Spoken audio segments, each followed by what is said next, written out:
Hello and welcome, everyone. Thank you for joining the webinar today. My name is Ku Lee. I'm the Director of Targeted Outreach at the California Department of Financial Protection and Innovation, also known as the DFPI.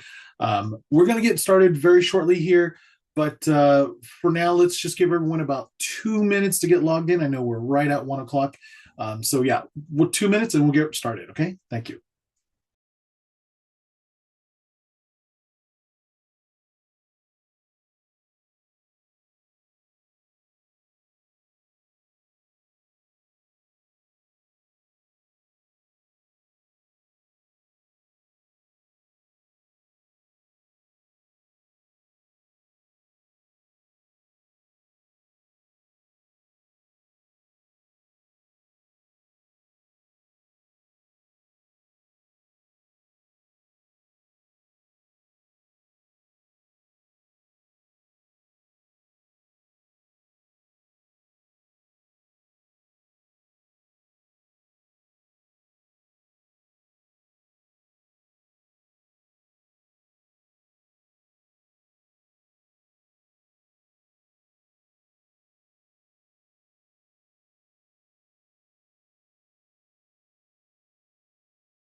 Okay, let's go ahead and get started. Again, my name is Cooley. I'm the Targeted Outreach Director for the California Department of Financial Protection and Innovation, also known as the California DFPI.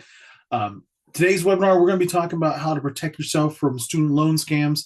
And we do have a special guest speaker here. It's Selena Damian. That's the DFPI's Student Loan Servicing OBUDS person. And we have a lot of really great information, so let's jump right into it. Just a little bit of disclaimer here. Your cameras and microphones have been turned off for the duration of this webinar. But if you do have questions, please feel free to use the Zoom's Q&A feature to submit those questions. We did get a couple of other questions that were submitted during the registration process, so happy to answer those as well at the very end. The views and opinions expressed in this presentation are those of the presenters. They do not necessarily reflect the views or positions of the DFPI. This presentation is for educational and informational purposes only. This is not legal or financial advice. And for more information, please feel free to email my team at outreach@dfpi.ca.gov. We are recording this webinar and we will be publishing it to our YouTube channel. I'm also going to be sending a follow-up email to everyone who registered to get a copy of the slides as well as a link to the YouTube recording. Okay. So quickly, I just want to talk about the DFPI. Who are we? What is our role? The DFPI is California's financial regulator. Our central purpose is to maintain a fair, healthy, and trusted financial marketplace for all Californians. We do this through regulating, enforcing, overseeing a variety of financial services, products, and professionals in the state of California. And we also provide free presentations and workshops and seminars all throughout California. We do this to inform and to help protect consumers from falling prey to frauds and scams. For more information, we do have a dedicated section on our website where we publish financial information, consumer alerts, news articles, a list of all the different events that we do, whether it's in person or virtually. Please check that out. That section of the website is dfpi.ca.gov/consumers. Okay, I do want to, sorry, one more plug before we jump into the actual content. I do want to remind everyone in California that you are protected. You are protected through the California Consumer Financial Protection Law, also known as the CCFPL. What is this law? It was passed in 2020. It expanded protections for consumers from unlawful, unfair, deceptive, or abusive acts or practices. It authorizes the DFPI to oversee, supervise, and register financial service providers that were previously unregulated. And it also promotes responsible innovation from emerging financial technologies, entrepreneurs, and organizations. It also increases the DFPI's outreach and education to vulnerable populations. For more information, we do have a web page where you could learn all about it. The CCFPL, the link to that is at dfpi.ca.gov/ccfpl. Okay. While we get started, I do want to share a video. This video actually comes from the U.S. Department of Education studentaid.gov, and it kind of gives a really good overview of student loans. So let's just go ahead and watch it. Hi, this is Kathy. There are many scams disguised as help for student loan forgiveness, loan consolidation, or credit correction. Suspension of student loan repayment ends soon. Contact Student Assistance at 1-866-555. Please provide your FSA ID. We can help with credit correction, immediate loan forgiveness, no credit check, and lower monthly payment. We can help with credit correction. Payment processing made easy. Lower your payments. You must call now. Here are some tips for being a cautious consumer. Beware the hook. The scammer may make a vague reference to the president, the administration, or the Department of Education to fake credibility. Look out for pressure points, statements that create an urgency for a quick decision. If it sounds too good to be true, it probably is. Be skeptical of callers asking for your loan information. Yeah, right. Or programs requiring upfront fees. Seriously? FSA will never request a username or password. For real? Play it safe.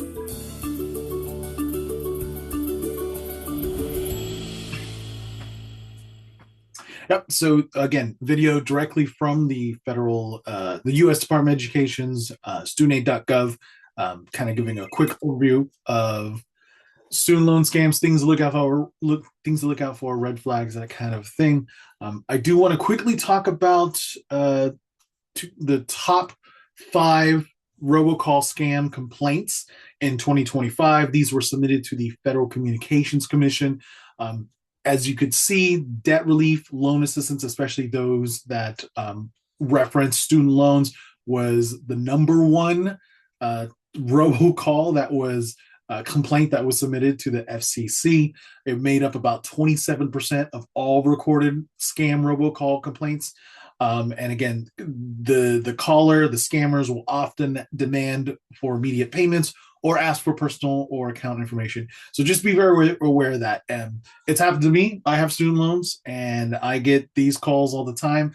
And it's one of the most common things that consumers ask me about when it comes to student loans. Hey, I got a call. Someone left a voicemail. Is this legitimate? Right? So be very aware. Those scams are trying to contact you, and they're usually using robocalls or automated messaging. So be very, very careful about that. So let's talk about the most common types of student loan scams. There's so many different types, but we're going to just go over the most common types. We have student loan consolidation scams. We have student loan debt relief scams. We have, services that want you to pay for help with your FAFSA form or your federal student loans. We have requests for your FAFSA ID, your federal student loan ID, username or password. There's also fake schools and training programs. And then, of course, many, if not all of these, are phishing attempts for your personal or financial information. And in the next couple of slides, we're going to talk about each one of these, what they are, what to look out for, and how to get some help. So let's talk about student loan consolidation scams. And just as a reminder, you're on many, if not all these slides, you're going to see reference links. And this is where we get a lot of our information. We want to be completely transparent, and we want you to do your research. So please feel free, when you get these slides, click on them, go read some more. There's so much content. We had to just basically condense it all into a couple of slides for you. Okay, student loan consolidation scams. What is it? If a company charges you money to consolidate your federal student loans, it's probably a scam, right? These companies may take your money without consolidating your loan for you, so be aware of that. Or they may consolidate your loans into a private loan, which means that you'll lose federal repayment benefits, protections like deferment and forbearance, and you may no longer have access to income-driven repayment plans and other loan forgiveness programs that are part of that federal student loan program, right? So again, if you're thinking about consolidating your loans, maybe you have a lot of different federal student loans, Maybe you have some private loans and you want to consolidate all into one loan. You can do that. If it's all just federal loans, you could actually do that for free. I believe you could consolidate your federal student loans for free at studentloans.gov. But if someone is offering to do it for you, be very, very wary, because they may not do it, or they may do it and move it all into a private loan, which again, when you consolidate your loans into a private loan, you lose all those federal protections. So be very, very careful, read the fine print, do your research. It is most likely a scam. It could be a legitimate service, but again, be very careful of your actions and what you're going to do. Do your research for sure. So student loan debt relief scams, right? If a company is promising to eliminate, reduce, or consolidate your student loan scams for an upfront or monthly fee, that is highly likely a scam, right? There's only very few places, actually there's like one place if you have federal student loans that can discharge or eliminate your student loans, and there's very, very, very slim specific situations where that can happen, right? Legitimate student loan servicers, okay? Student loan services is servicers, right? Servicers. That's the company that is managing your student loans, and the company that you're going to be paying the student loans back to. Legitimate student loan servicers and the federal government never charge you to enroll in payment plans or loan forgiveness. Okay, actual federal forgiveness programs require years of qualifying payments or specific employment, or there are certain situations where you could have your federal student loans discharged, but they're very, very narrow. And it's actually all that information is available on studentaid.gov. So you want to go check that out, find out if you do qualify for student loan discharge. Again, very, very narrow circumstances. Scammers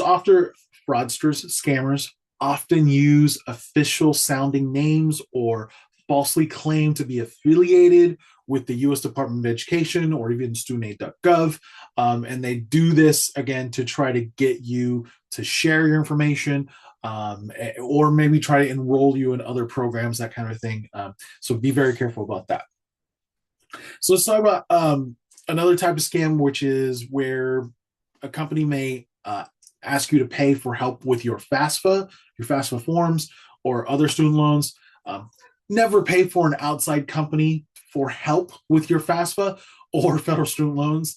The F in FAFSA stands for free, and the Department of Education's Federal Student Aid (FSA) website provides all the necessary information and resources for zero cost, including forgiveness, income-driven repayment plans, and consolidation.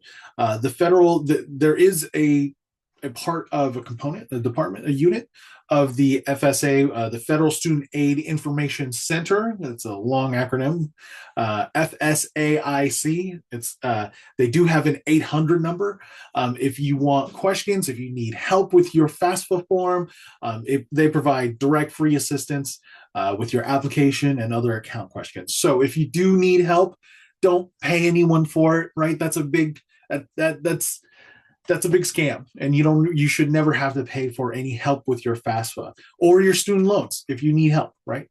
Again, there's a phone number that goes directly to the Federal Student Aid Information Center, and they can help you with that. All right. This is a big red flag as well. If anyone requests, right, your login information, and this isn't just for your Federal Student Aid account, but for anything, your email accounts, all that kind of good stuff.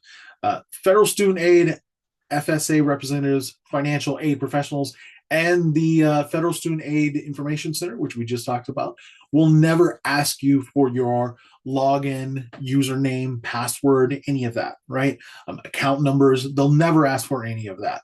You should be able to do all that yourself. And then, of course, you don't want to share that information, because scammers could take that information and log in for you. They could change information, right? Never use anyone else's account or allow someone else to fill out documents for you using your credentials. You want to report suspicious activity by calling the Federal Student Aid Office, and there's their phone number there, 1-800-433-3243. And you also want to reset your credentials through studentaid.gov for the recovery process if you suspect your account has been compromised, right? And this could happen many different ways, right? Even if you didn't intentionally do it, maybe your email account gets hacked and all your login information is lost that way. Maybe you are a victim of identity theft. A lot of different ways that you could have your credentials compromised. You definitely want to log into Student or get in contact with the account recovery and reset your credentials. There's a lot of things that can happen. Again, stories I've heard is things like scammers, when they get access to your student aid account, they can enroll in certain programs and take out loans in your name, right? For student loans in your name, that kind of a thing. So be very careful about that. That kind of brings us to fake schools and training programs, right? Federal student aid fraud can involve fake websites, AI bots, and scammers using stolen identities to apply for student aid at fake or compromised training programs and community colleges.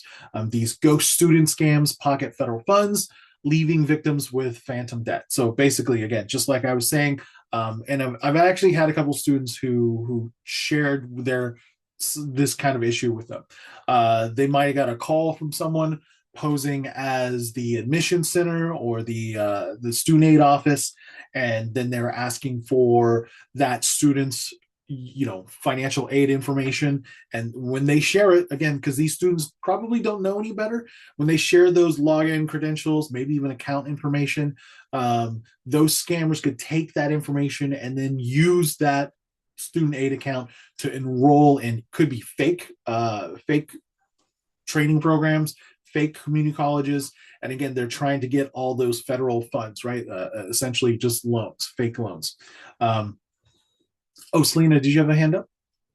Yeah, I just like to just add one more thing. I don't know, and for our viewers, not just obtaining aid for fake schools, but we know that during COVID, there was a large amount of students enrolling in community colleges and using identity of real Californians. So it was all over the news. And so it's also, so it's not just to fake schools, but when students were taking classes online, there was a huge increase. We saw this all these fake identity theft, a large amount of identity theft, million in basically stolen aid from real Californians. So not just fake schools, but it happened in the community college district, and the Department of Education is still investigating that. Yeah, so definitely a very real and scary thing to happen.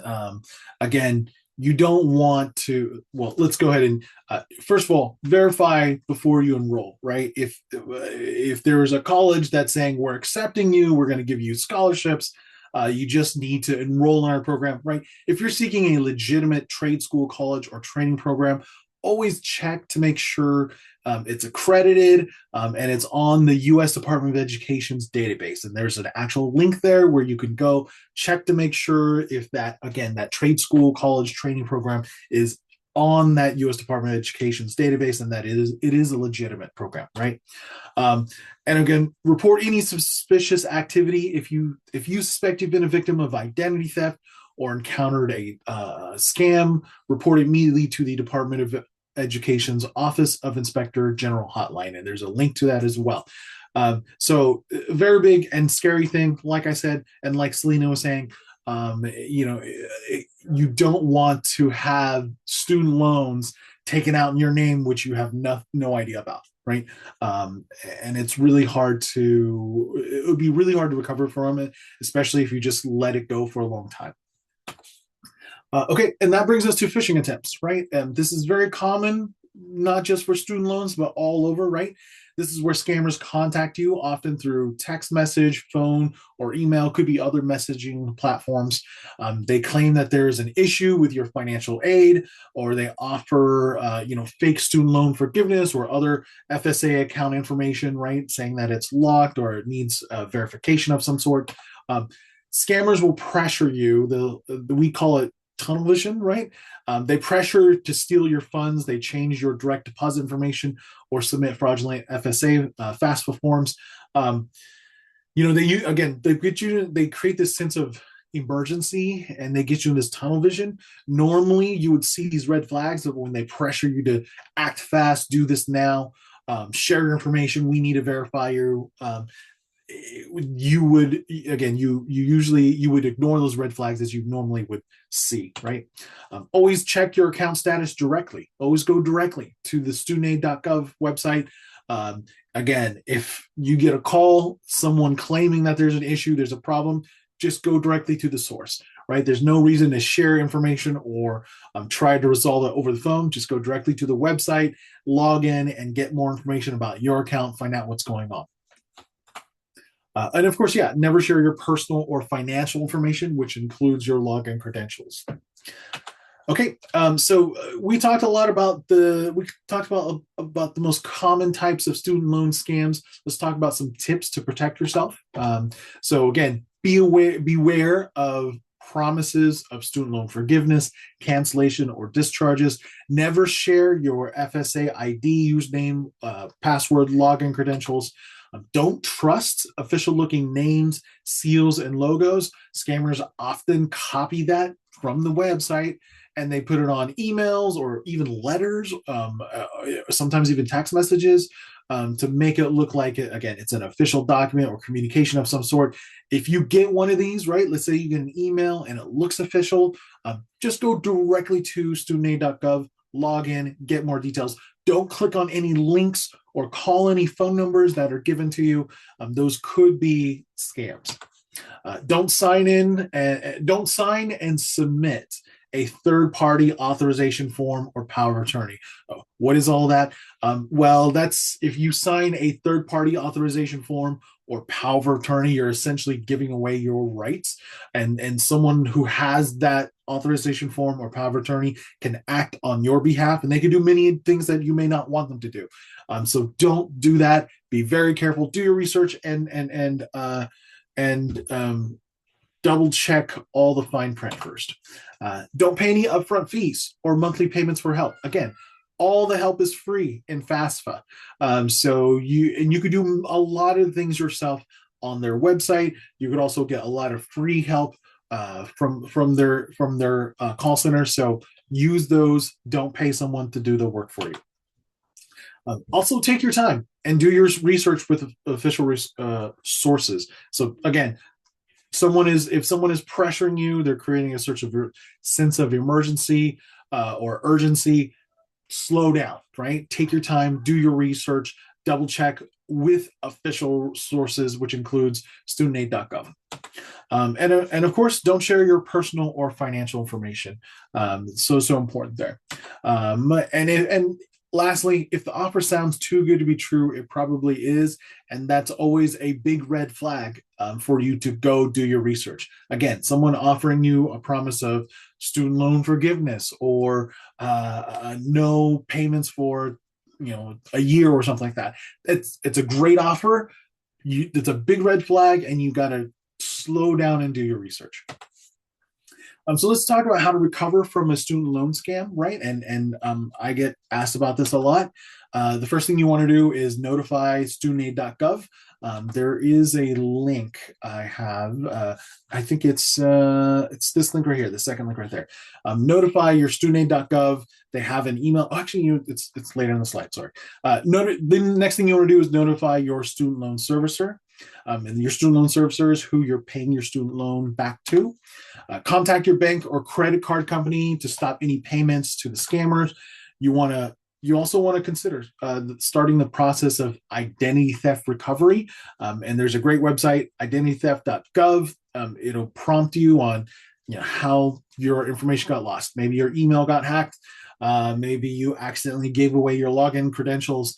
Identitytheft.gov is going to walk you through the different process and give you a lot of great information and steps on how to recover. Consider putting a credit freeze in place. What is a credit freeze? Well, a credit freeze, you'd have to go to the 3 credit bureaus, right? Experian, TransUnion, and the other one always escapes me. but you'd have to go to each of the credit bureaus. You have to claim your credit profile, and then you could put a credit freeze in place.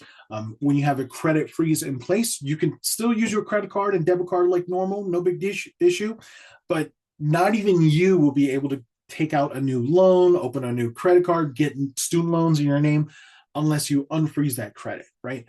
So credit freeze, great way to protect yourself from identity theft, great way to protect yourself from people who want to use your credit to take out loans, credit cards in your name.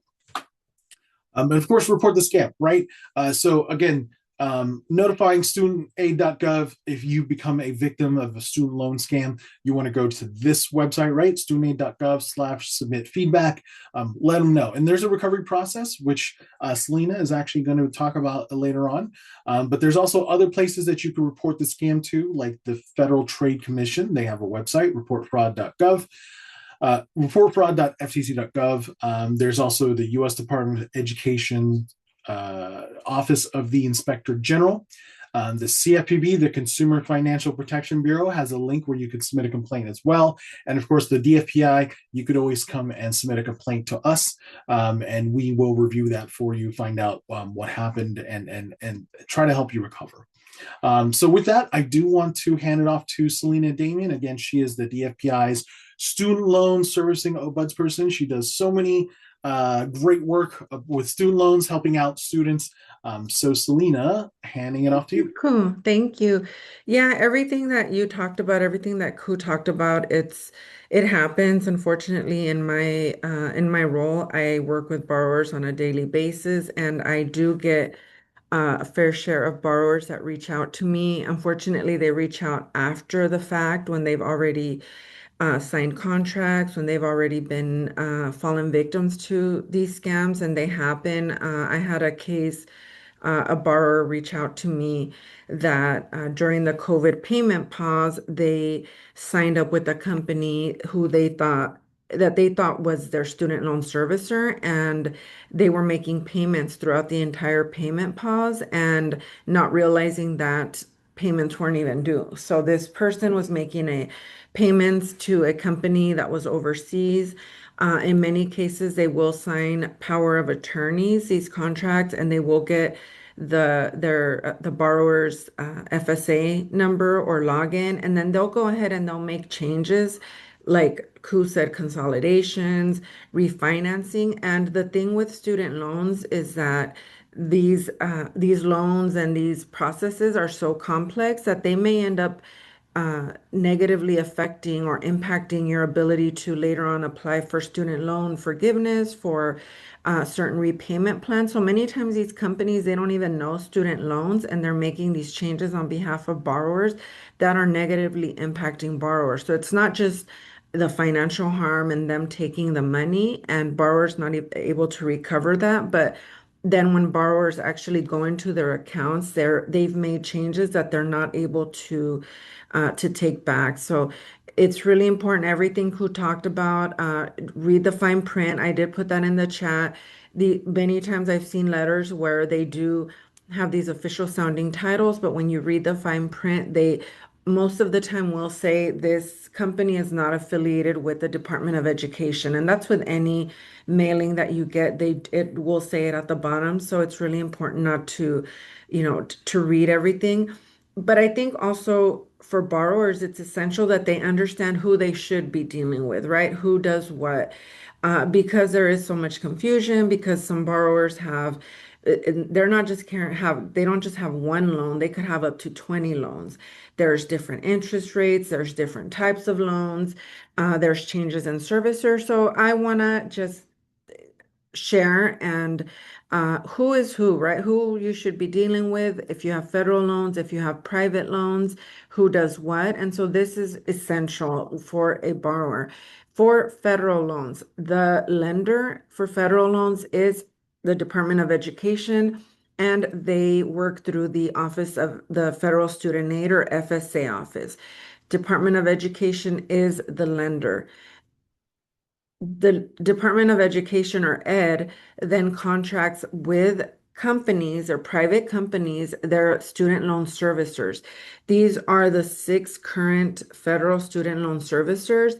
they are the borrower's main point of contact. They're the ones that are sending your monthly bills, they're calculating interest, collect and processing loan payments, tracking their loans and account history. When you move from one servicer to another, that history goes with them, goes with the loan.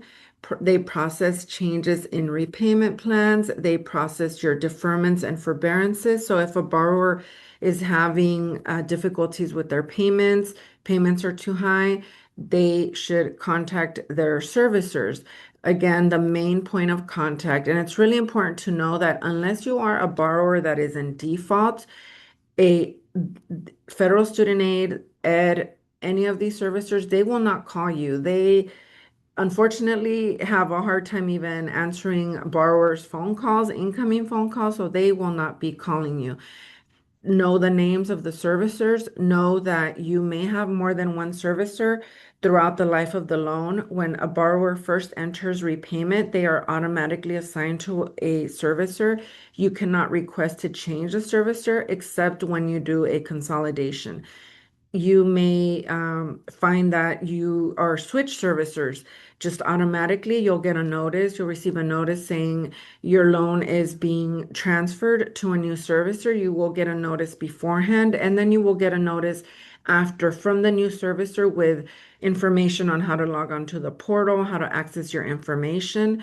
And that happens because sometimes the servicers, they don't renew contracts, or just automatically because of caseload, the Department of Education chooses to do that. So you may be dealing with more than one servicer when you are in repayment.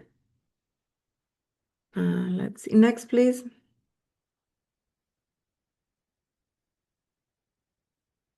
Who mentioned studentaid.gov a lot, and why is this portal, this site important?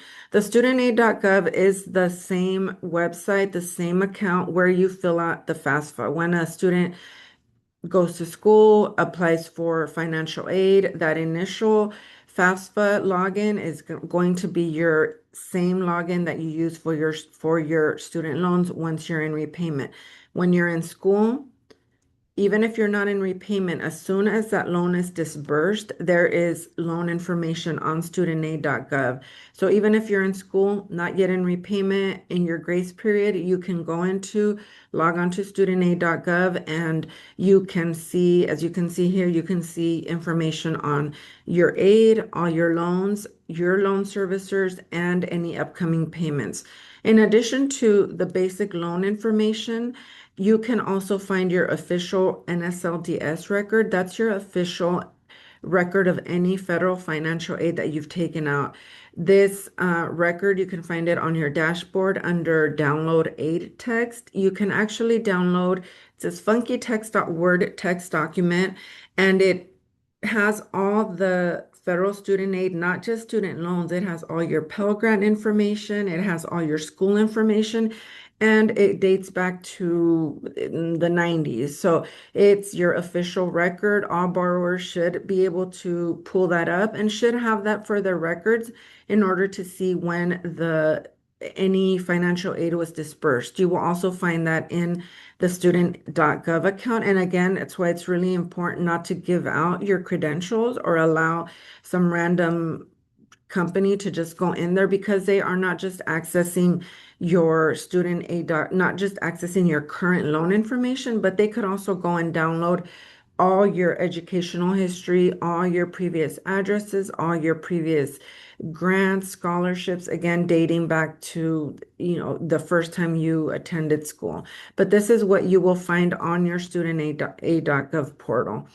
Next, please. Using student on this same site, you can also apply for repayment plans, any income-based plans. There's a repayment, a calculator where you can estimate your payment plans.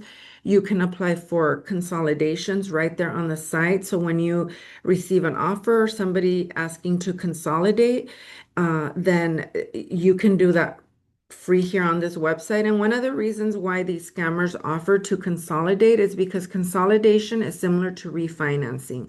So they say, we will get you a lower payment. And what they're doing, in fact, is if you qualify for a consolidation, is they're extending your repayment term.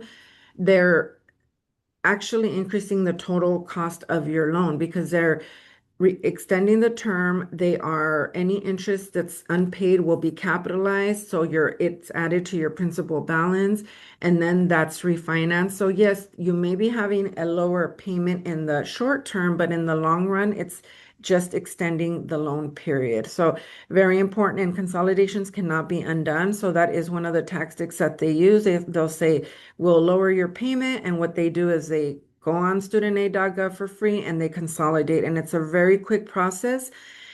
So a borrower can do that themselves. You can also apply for forgiveness programs such as PSLF, total permanent disability discharge, and then other programs as well. So all those can be done through studentaid.gov. On your dashboard, if you are on public service loan forgiveness or on a forgiveness track, they can also see your progress. So you don't want anyone going in there and making any changes, because if you, for example, if you are on the PSLF track and you consolidate more than one loan, you can actually lose progress towards the loan. If you are applying for income-driven repayment forgiveness, if you consolidate July 1st forward, or actually since last year, you would reset your count if you have older loans. So it's very important to understand the implications of making any of these changes, and not just anyone should be going in there and making them. Next, please. I talked about discharges and PSLF, total permanent disability. There is a discharge for borrowers that have been victims of identity theft. This is the application. It's available on studentaid.gov. I have not seen anyone, unfortunately, receive identity theft discharge, even when the schools have cleared the loans on their end, even when the schools have certified that the borrower did not attend, or the person was not in attendance during that period, even when there's police reports filed. So it's really hard for borrowers to prove identity theft. That's why we want to be proactive and understand that these scams are out there. Um, but I do want to point out that it is available. Just these discharge programs are sometimes very hard to access after the fact. Next, please. And then on the studentaid.gov site, you will also find support if you are a borrower that has a loan in default. And these are some of the borrowers that are more at risk for uh, being a victim of scams. And that is because a lot of these loans have been sitting dormant still, especially right now with the COVID payment pause. And then we had the pause in collections. So we're seeing a lot of what we call them zombie loans. So these are loans that borrowers had a long time ago defaulted, were not showing on their credit report anymore. So many borrowers just assumed that the loan was discharged, when in fact they're not discharged. These loans are not dischargeable.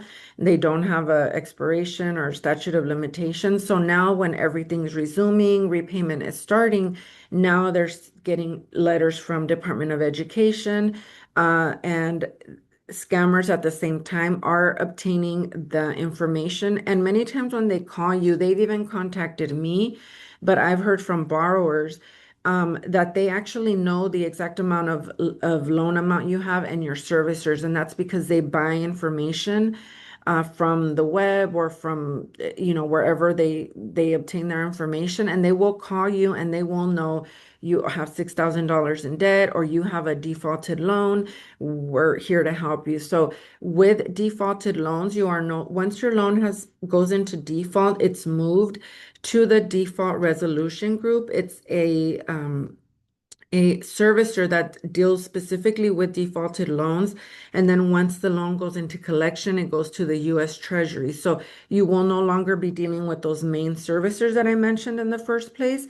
And in this case, they may contact you once the loan is in collection. So in that case, you may receive a phone call, uh, but that is further down the line once you're in collections. But you will get notifications from still the Department of Education letting you know that the loan is in default. So it's better for the borrower to be proactive. If they ignore it, they may be receiving phone calls from various sources and maybe might not understand which one is a legit source. Student aid, if you log on to that main portal where I said, when you go onto the dashboard, you will see the status of each of your loans, and the loan that is in default will show it will have an exclamation mark and it'll say that the loan is in default and then links to the default resolution group or DRG.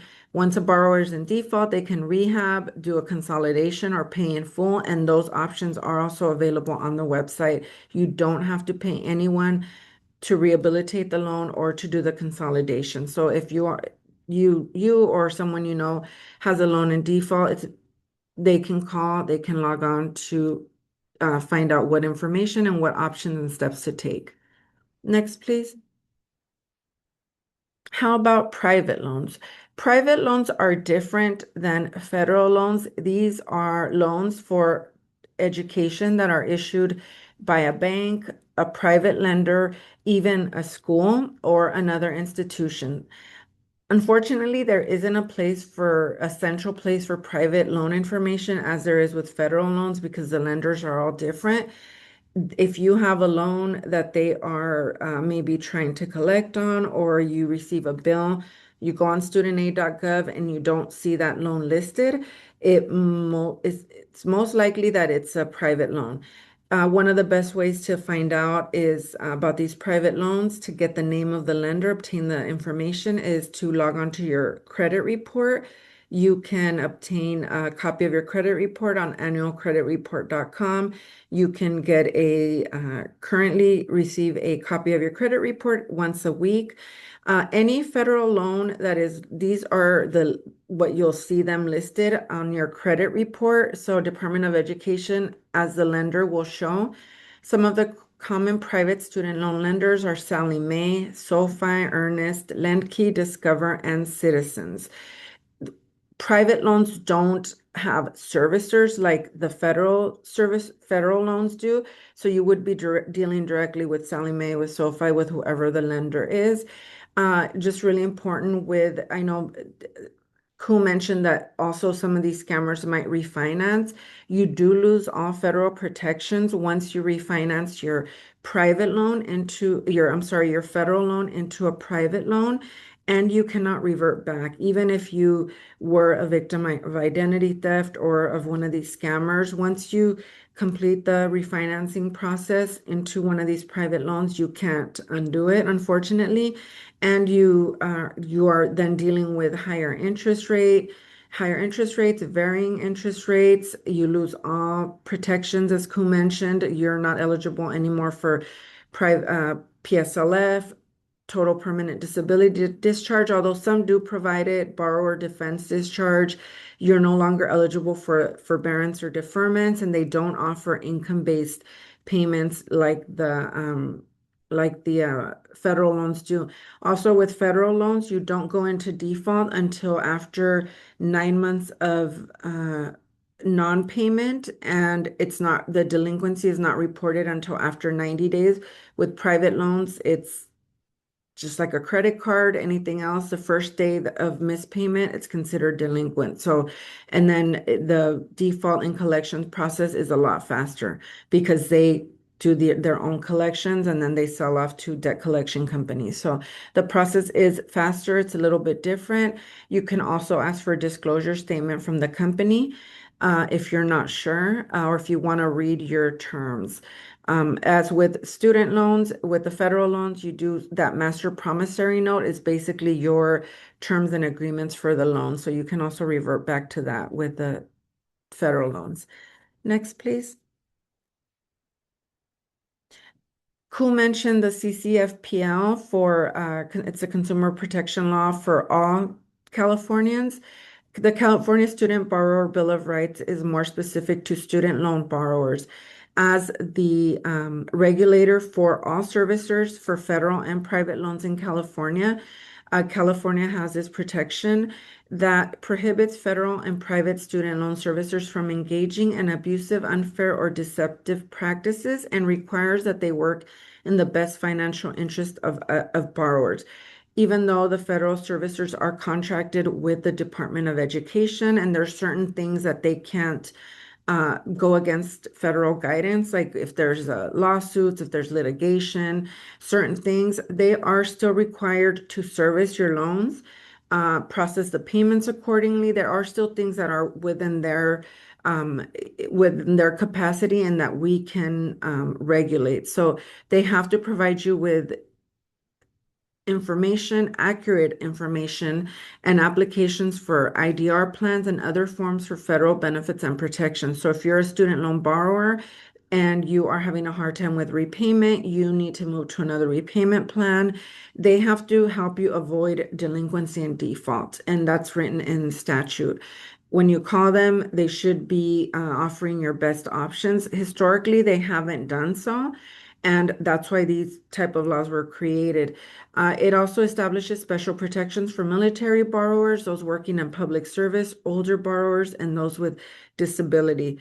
The bill also required that they establish my position, and I work directly with borrowers. Many times I'll get messages from borrowers, just a quick email asking me, is this a legitimate servicer? And I just by looking at it, I can usually tell, and I'll just email them real quick back and say no. And I'll send them the links for studentaid.gov and the names of the servicers. So that's a big portion of my job, and that's how I hear about all these scams and frauds happening. And unfortunately, sometimes it's too late, as I mentioned. And the best bet, I just have everyone file a complaint, just as Ku mentioned, and then contact their bank immediately. And then see if they can get out of these contracts, because once they've signed a contract, they can continue collecting unless you've filed a complaint with the FTC and then notify the company that you've done so many times, and they'll let you get out of the contract. But this is some of the work that I do. And next, please. And I think some of the important things to remember is that it's really important, keep your contact information as well as your method of communication updated. Many times, especially with the COVID payment pause, there's been long periods of non-payment. Borrowers sort of lose track of what, or forget what they entered as far as method of communication. If you requested to have all communication sent to you via email, you may not be receiving uh, actual mail at home, or vice versa. So go in there, log on. You will have, if you have federal loans, remember you are going to have two account portals. One for your actual student loan servicer where you can make payments, set up auto pay, and then you're going to have your studentaid.gov portal. So you will have two actual logins for your loans. As I mentioned, you may be moved to different servicers throughout the life of the loan. Every federal student loan servicer uses a .studentaid.gov web address. This is fairly new, probably within the last 2 years that the Department of Education made this change, again, to prevent some of these scams. So if you receive notice from a company and they're saying they can assist you, you can, even just by logging onto the website, if it's a .com or something else, and it's not a legitimate federal student loan servicer. So it's Mohila. Mohila will have their web address is going to be mohila.studentaid.gov. Same with Nelnet, same with AidVantage. So it's a great way to know right away if you're dealing with a legitimate servicer. If not, hang up. Thank you. Go onto your studentaid.gov portal, check to see who your servicer is, and you can link directly to them.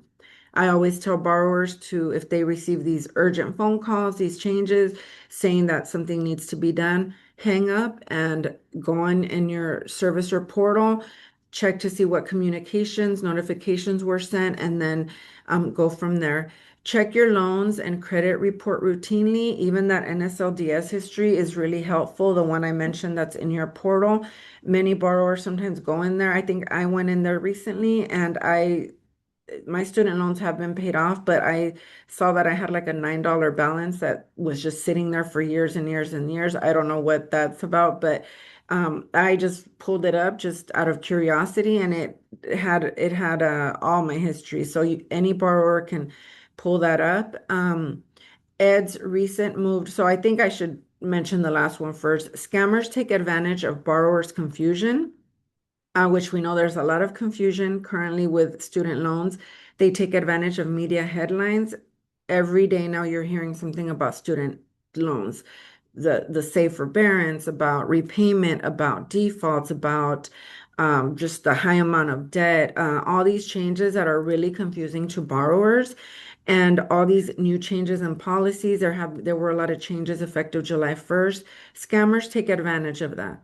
They take advantage of the panic, of the hype, and it's almost like they start increasing activity. Uh, I think the most significant thing here is Ed recently announced that they were moving to the US Treasury.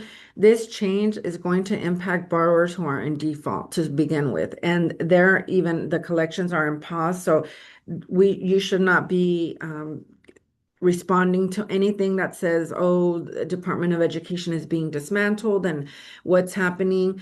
You shouldn't see any change because the servicers who service your loans, their contracts are still in place. So the first borrowers that will be impacted will be borrowers in default. And the US Treasury was always already doing some of the work with defaulted borrowers. So don't worry about that for now.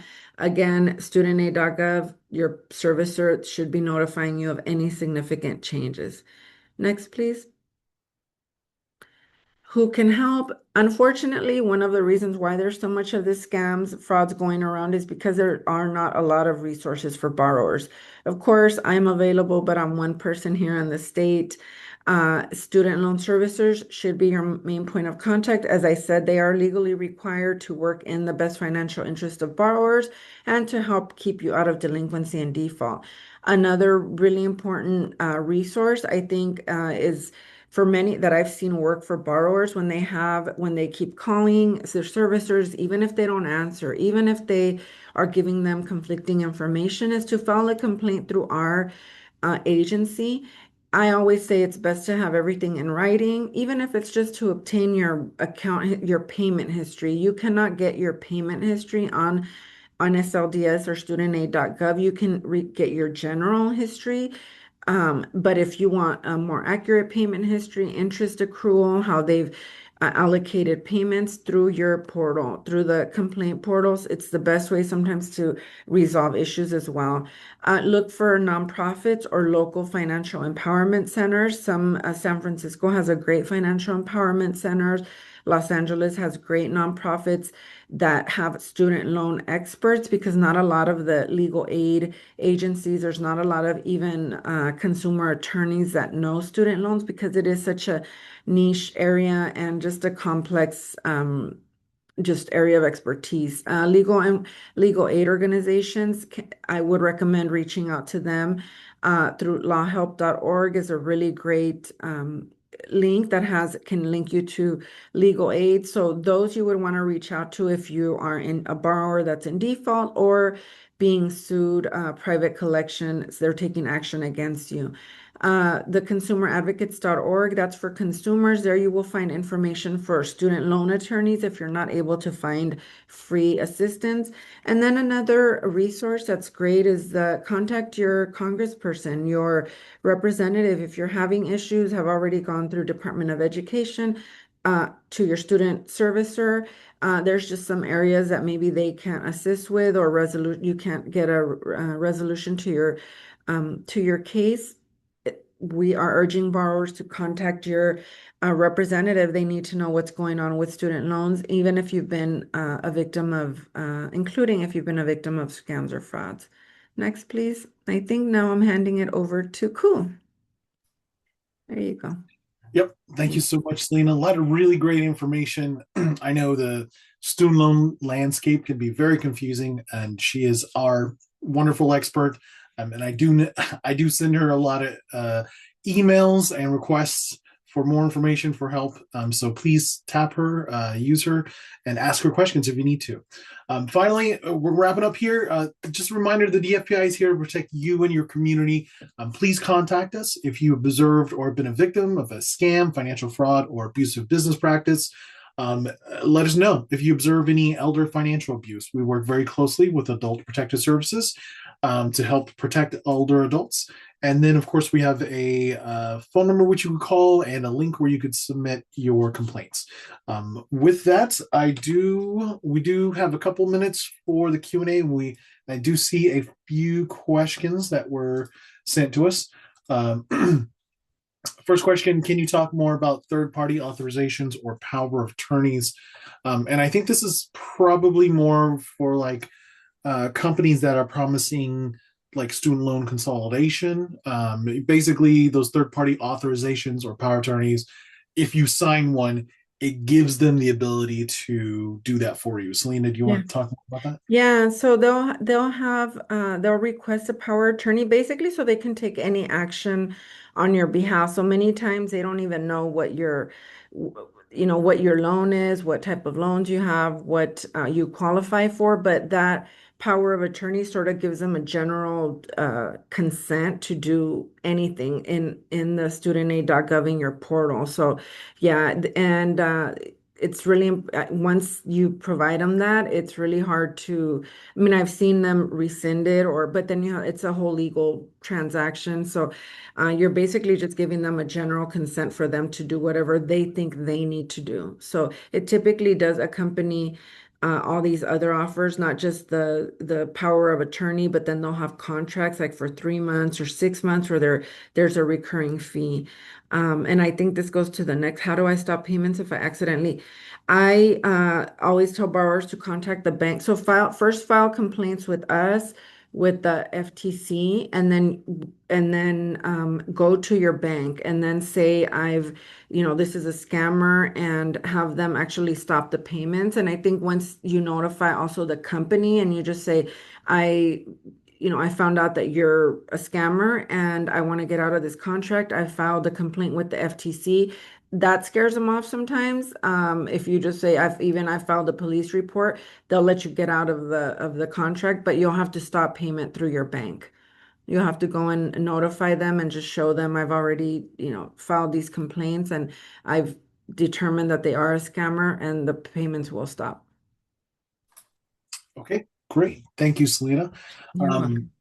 It looks like that's all the questions that are submitted. I'm going to give just a couple more seconds. Reminder, if you do have a question, please submit it into the Zoom's Q&A feature. We're happy to answer it. I did see one question that you answered right offline, Selena, and I do want to ask it here. If I've been a victim of identity theft, should I reset my student aid login credentials?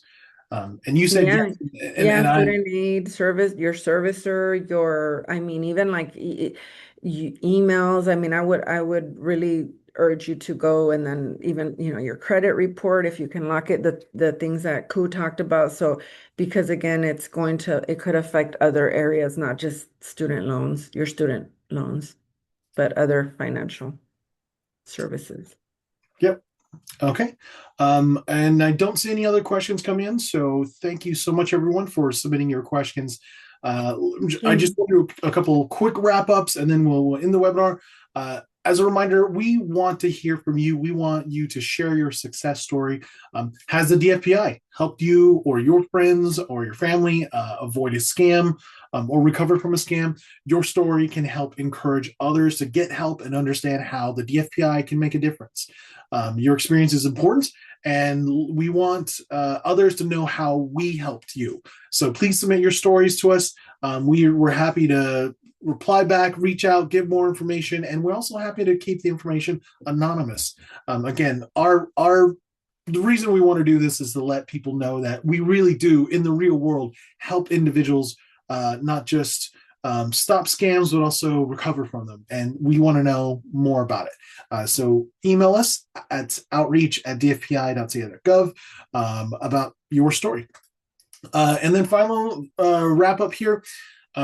Our next webinar in August, it's on August 5th at 1 p.m. You can register for the webinar. It's about protecting yourself from tech support scams. Again, upcoming next month. And then, of course, reminder to subscribe to our newsletter if you haven't yet. And we will be publishing this recording to our YouTube channel. If you're not subscribed already, please subscribe. and you'll get notified of any kind of webinars, other videos that we publish. With that, I want to say thank you for being here. Thank you. Big special thank you to Selena for Thank helping you, everyone. share that information. And again, please take care of yourself and each other. Goodbye. Have a great day. Bye.